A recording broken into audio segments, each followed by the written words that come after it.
We've all experienced disappointment. At some point in our lives, there's something that doesn't live up to expectations. Maybe it was a movie we were really excited for, maybe it was our favorite sports team who got to the big one and just came up short. We've all been there, and we've all got our own personal stories. But today, I've got a story of disappointment that I think many of us share.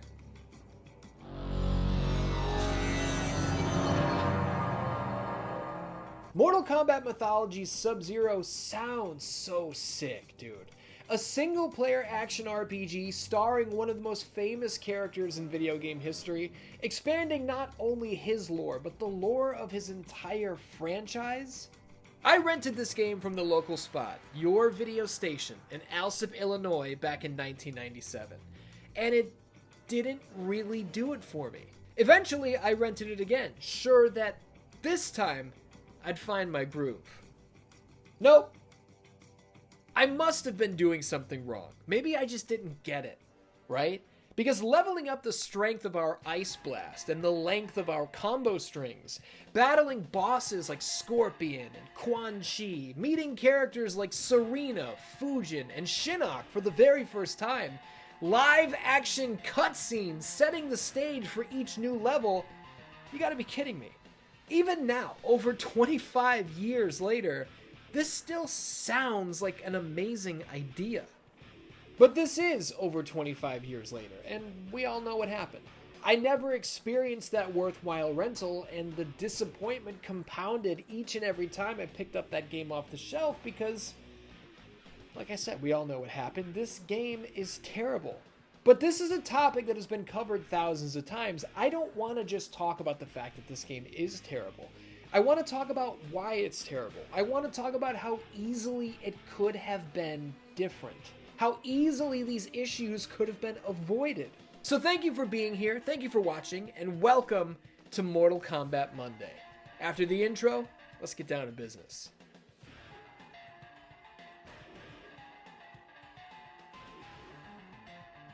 Every video here on 616 Entertainment is made possible by my supporters over on Patreon. If you enjoyed the show here today, consider signing up.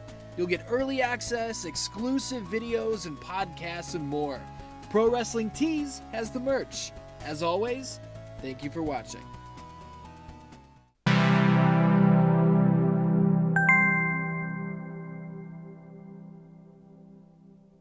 Now, I will do this as quickly as possible, but look, I don't feel like I can really get to the bottom of any of this without introducing Mortal Kombat Mythologies to those who aren't MK hardcores who have been there since day one. You and I have been playing Mortal Kombat for 30 years. We know the story, but not everybody does. And that's the thing, I'm talking to everybody here today.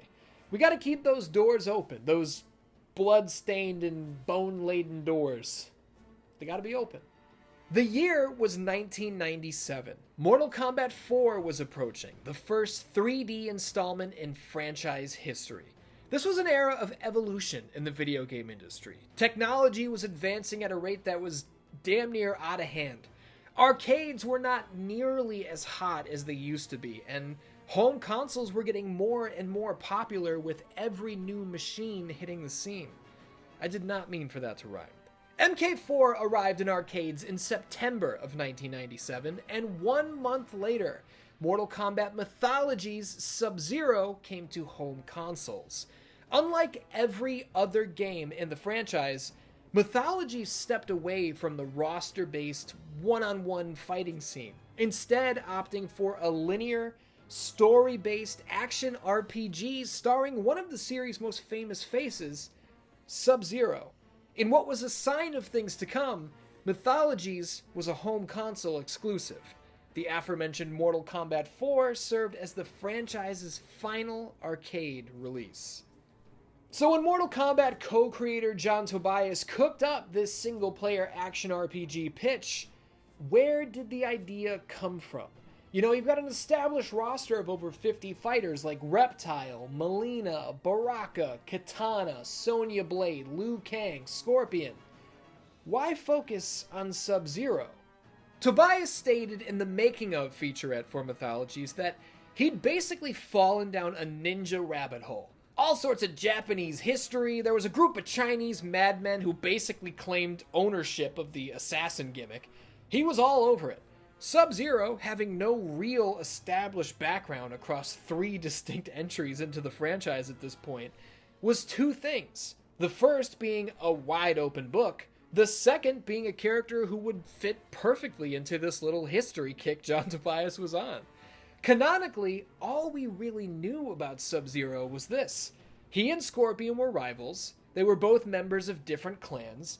Sub-Zero had killed Scorpion at some point in the past, which leads to Scorpion's revenge killing of him at the end of the first game, and the debut of the new Sub-Zero, who was the younger brother of our original guy in the second game. Keep up with me here. Or just watch the evolution of Sub-Zero. It's in the Mortal Kombat Monday playlist. In the third game, the younger brother left his clan, and they were not happy with this new development, sending the now cyberized Lin Kuei after him. That's about it. I mean, let's really look at it. The very first sentence ever written about the character states that nobody knows who the hell he is. At all. If that's not a blank page just waiting to be filled in, I don't know what is. So again, this sounded like such a great idea on paper, right? John Tobias served as the game's lead designer, and according to the official website, this is a screen cap caught in the Wayback Machine from Shoot 1997, by the way. The game was developed by a team of 8 people in just over a year. In many ways, that is glaringly obvious. More than 25 years later, I still can't believe we have to press a button to turn around.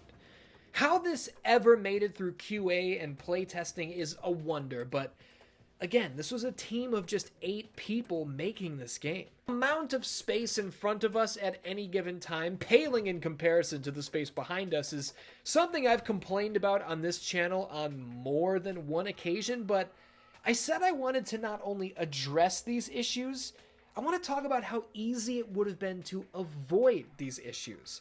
I'm no game designer, so I don't really have thoughtful, personal experience in crafting such a thing. So what I'm going to do is point you in the direction of examples that previously existed in the genre. Mega Man.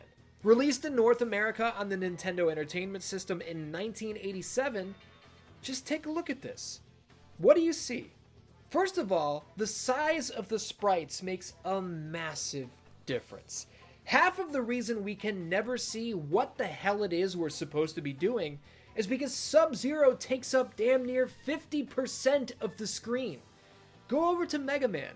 Look at how much of the level is visible around him at any given time, because he is not taking up the vast majority of the real estate with his very presence. Sub-Zero is our character. He is our subject. He's the enemy's target. He's not the fucking level. So why he is the biggest thing on the screen at any given time is just unimaginable. And if you want to go further, forget about Mega Man. How about Castlevania? Super Mario Bros., Ninja Gaiden, Batman? These are all better games. They've all got a small character who has a huge level to traverse. In most instances, these characters remain in the center-ish of the screen, free to adjust to incoming threats from either side at the drop of a hat. And if anybody's typing up a comment like, Mythologies wasn't that type of game though, sure it was. It absolutely was. We're jumping from platform to platform, assessing, managing, and defeating threats, dishing out punishment at both close quarters and through ranged attacks. These are absolutely of the same ilk. The best example of why the previously mentioned turnaround button made no sense whatsoever comes in the shape of Batman Forever, of all places. This 1995 movie-based title, which I've already done an in-depth retrospective on, runs on the Mortal Kombat 2 engine. This is Mortal Kombat gameplay thrown into a mostly single-player platforming game. Turning around is done by simply pressing the D-pad, as it should have been here in Mythologies. And let me briefly touch on the leaps of faith this game is constantly forcing you to take, because it refuses to move the camera even slightly in the direction of the goal. In Super Mario Bros., we learn very early on that we can travel down pipes. Not all pipes, but some pipes. And what happens when we try to enter a pipe that isn't set up for traversal? Nothing. There's no consequence. And why would there be? We're simply engaging in a behavior that we've been encouraged to explore. In mythologies, there are oftentimes ropes that allow us to travel both higher and lower. Sometimes heading to the very bottom of the rope takes us down to the floor. Other times we fall to our death. Not only is there zero indication that this situation could be harmful to us in some way, there's even what appears to be a platform in the water that makes us think that maybe we just missed it. And that this was not a pointless death trap, we just screwed up slightly. We came down just a little bit off course. So with that in mind, we work really hard to get all the way back to this point. We try again, we stick the landing, and that's when we find out that this actually isn't a platform. Despite looking like something that we should land on, we're not supposed to come down here at all. Whatever it is we're supposed to be doing is just something else, somewhere else.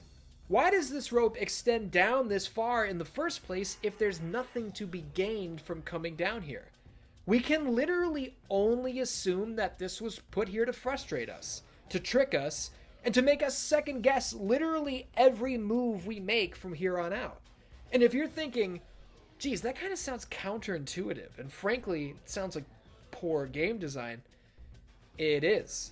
I played all the way through this game on the channel. I started in December of 2023 and it carried through to February of 2024. One of the most frustrating situations across the entire experience is when we're blocked by this massive Shinnok statue. This Shinnok statue, right here. In order to bypass this obstacle, we need to find the Urn of Strength. We need to use the Urn of Strength while standing right in front of the statue, immediately jumping and kicking the statue to break it. Now, what does the game tell us we need to do here? Nothing. Absolutely nothing. We come to this statue, it's blocking our path, so we instinctively kick it, and it rocks back and forth. At this point, we don't know that there is an Urn of Strength. When we eventually realize that nothing can knock the statue over, we backtrack, imagining that there must be another way or something, right? And that's when we find the urn. Naturally, you're going to use this urn right when you pick it up, and nothing happens. Never once does the game tell you that the urn and the statue are linked. Never once do they tell you, hey, this urn is for that statue, and don't use it until you're right next to it. And actually, you have to use it and then immediately jump and attack because the urn wears off in like 1 second. Communication is so important. There are no other items in the game that wear off a second after you use it. So even if the player puts together in their mind, okay, I was blocked by that big thing, this is an Urn of Strength, maybe I can use this to break through. They get there, they use the urn, they jump and they kick, and they didn't realize that the urn wore off between closing the menu, jumping, and kicking. They didn't realize it, so they think, okay. I guess this is not where you use this. I will try somewhere else. If the description of the urn stated anything about the statue or that there was a time limit, none of this would be an issue. Look at this. Look how easy this could have been. Jesus Christ. If there's one thing I will compliment about Mythologies, it's the full motion video cutscenes. These are unbelievably cheesy, and I unironically love them to death. His soul is still contained inside his body. A mortal can't exist here with his soul intact. Unless Shinnok allowed it to be. I'll inform Quan Chi. The two of you continue to track him. Sir, a mortal has escaped from the prison of souls. He is headed towards the Sea of Immortality. A mortal? Yes, a mortal. With the ability to freeze. Alert the keepers and send a full garrison to intercept. Make sure that he does not cross the bridge. The keepers? But he's just a mortal. Do not question me, Serena. And more importantly, do not fail me. We have toyed with the ninja long enough. I see the ninja has been successful in retrieving my map, as I have foreseen. Let's get something straight. I am not a ninja. I am Lin Kuei. Scorpion was a ninja. Ah yes, your Japanese counterpart. How unfortunate that you happened upon him in your battle with those pesky Shaolin monks. Scorpion was tipped off. He knew I was breaking into that temple, and if he wasn't there, there wouldn't have been a battle. You are responsible for this sorcerer. If you didn't know, Sub-Zero is played by our tried and true John Turk, who played all of the palette swap ninjas in Mortal Kombat 3, as well as Shang Tsung. Quan Chi is played by Rich DeVizio, who previously played Kano and Baraka. They do a pretty good job in Mortal Kombat. I personally prefer their performances in The Dark Knight. I don't know if you've ever noticed them back there before, but yeah, there they are.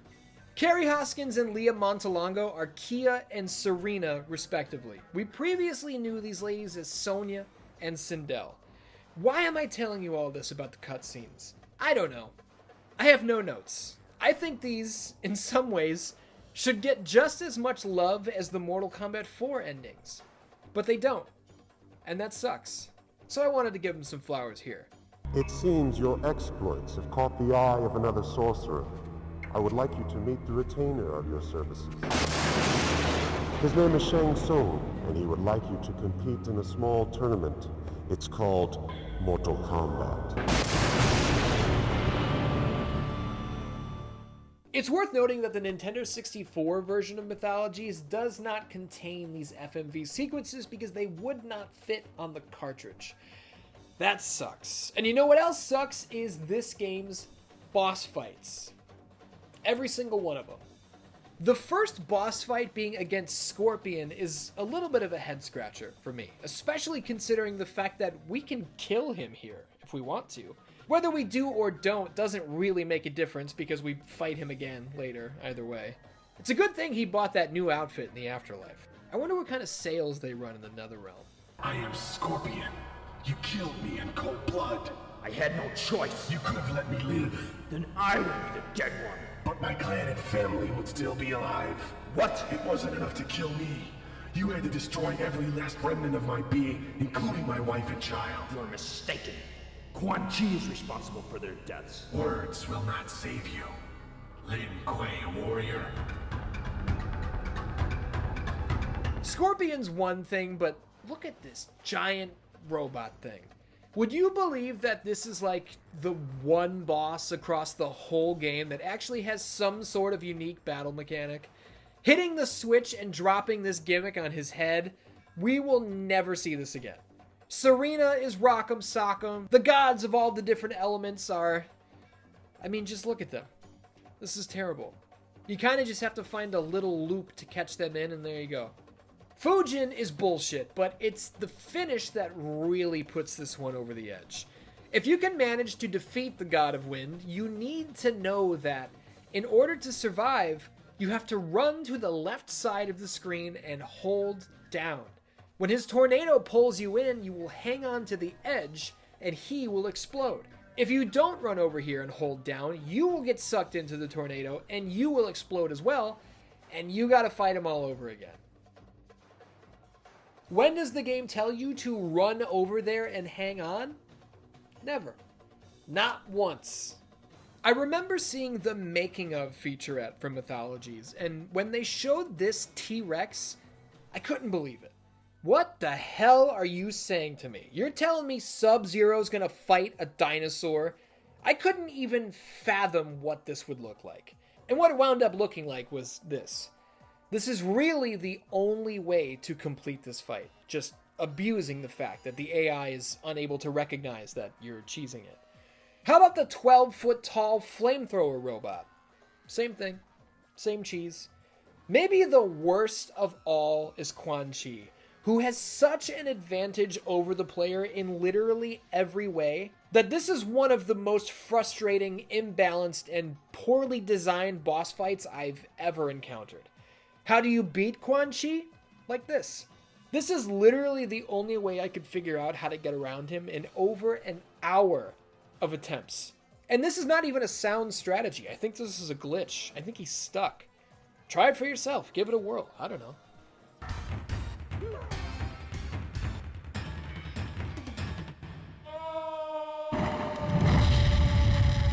With Shinnok, there's no explanation of how to defeat him at all.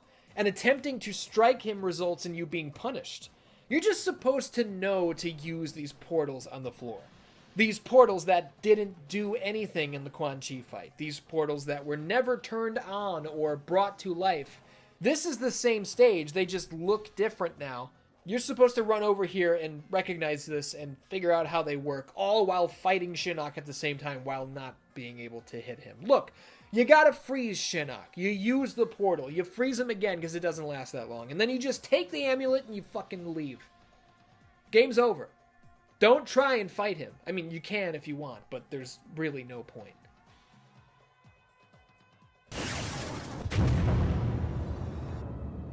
Here. The amulet.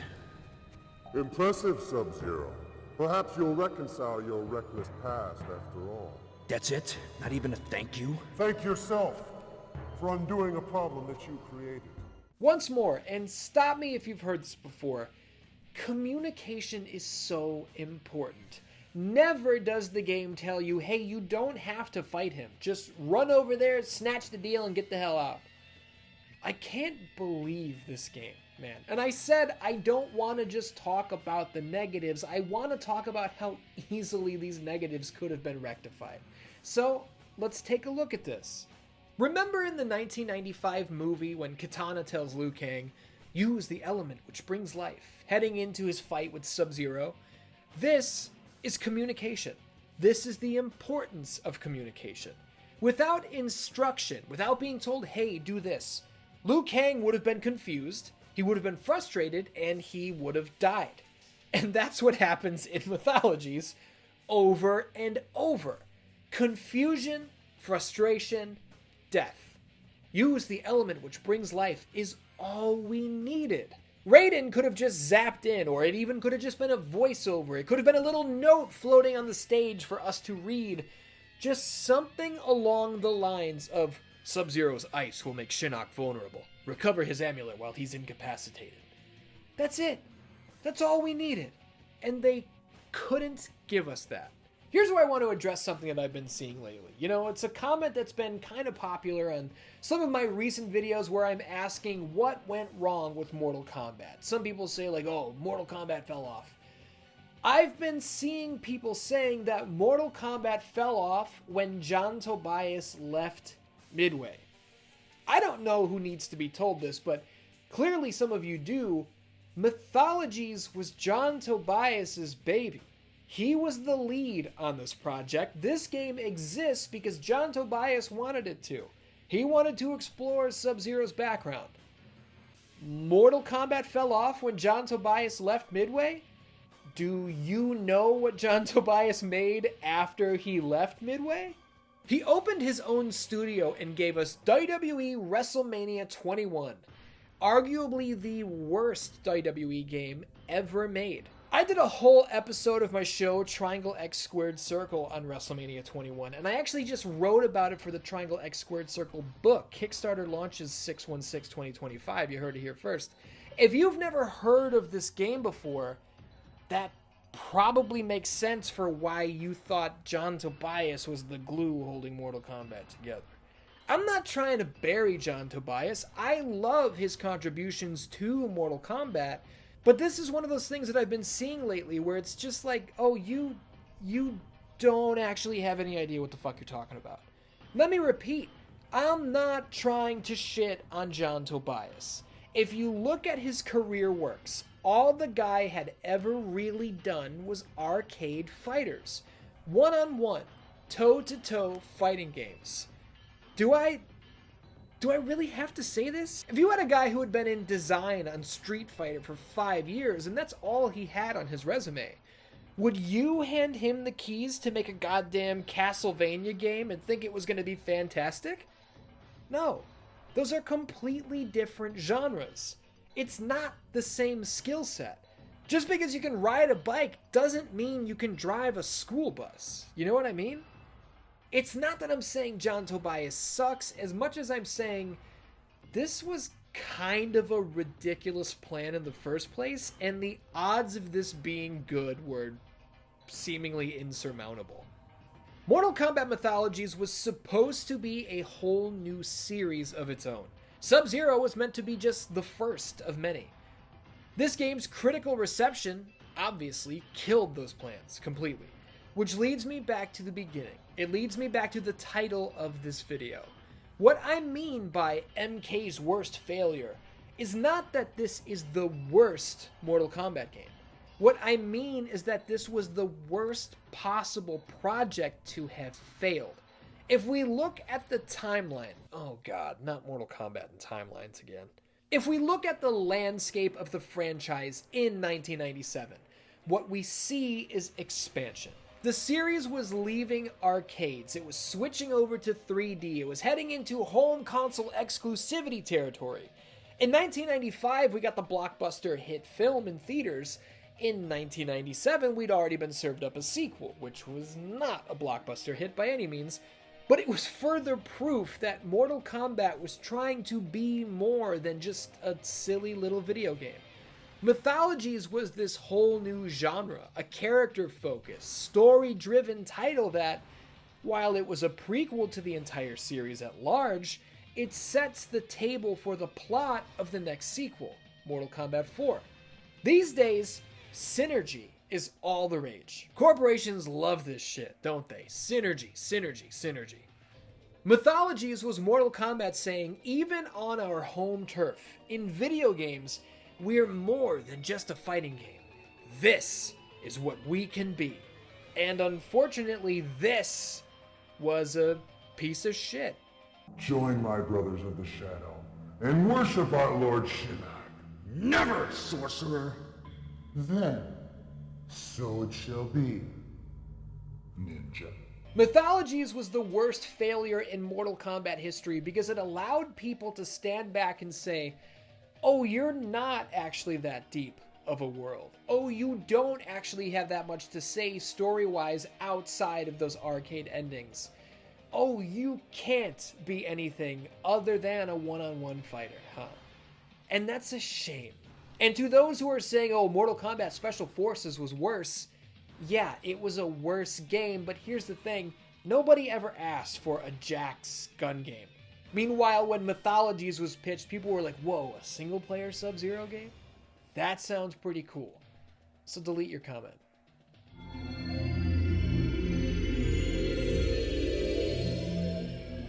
Thanks for watching Mortal Kombat Monday. If you'd like to support me, you can, and I would really appreciate it, over on patreon.com/616entertainment or right here under a YouTube channel membership. Until next time, I love ya, and I'll see you soon.